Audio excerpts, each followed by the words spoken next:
2 linggo bago magpasko, parang palala ng palala ang traffic sa Metro Manila. Nakakadagdag din sa kalbaryo ng mga motorista ang napapadalas na disgrasya sa kalsada. Live mula sa EDSA Guadalupe, nasa frontline ng balitang yan, si Gerard de la Peña. Gerard, kamusta ang sitwasyon dyan? Nakakausad pa ba yung mga sasakyan ngayong rush hour? Ruth, ito na yung tinatawag nating peak o yung rurok ng traffic dito sa Metro Manila. Kung makikita nyo dito sa aking likuran, halos walang galawan ang mga sakyan, lalo na doon sa ibabaw ng tulay ng Guadalupe. At dahil nga sa sobrang traffic, minsan yung mga maliit na sasakyan ay inaabot na ng labasan ng mga truck doon sa ibang mga pangunahing lansangan natin dito sa Metro Manila. Delikado yan, takaw aksidente yan, katulad na lang ng mga nangyaring karambola nitong mga nakaraang araw. Sa loob lang ng isang linggo, 3 karambola na ang naitala sa Metro Manila.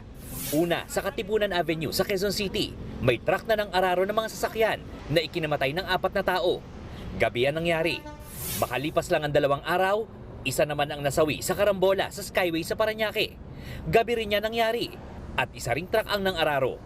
Pagkalipas ulit ng 2 araw, isa pang karambola ang naitala sa UN Avenue sa Maynila naman.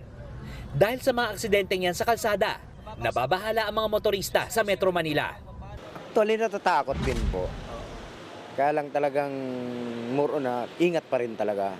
Siguro, bago talaga umalis sa, siguro, sa garahe, check lagi yung unang-unang brake.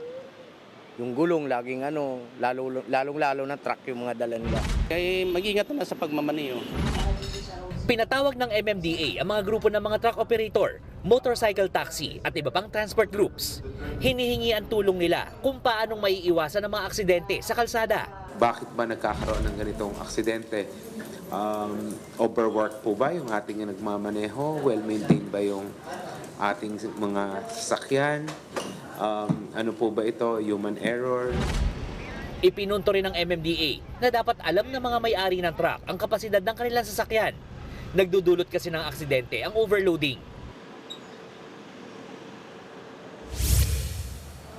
Ruth, sa tala ng MMDA ay umaabot na sa humigit kumulang 250,000 ang bilang ng mga sakyan dumadaan dito sa EDSA. Halos doble yan sa kapasidad na 280,000 vehicles a day at inaasahang lalala pa yan habang papalapit ang araw ng Pasko. Ruth. Maraming salamat, Gerard de la Peña.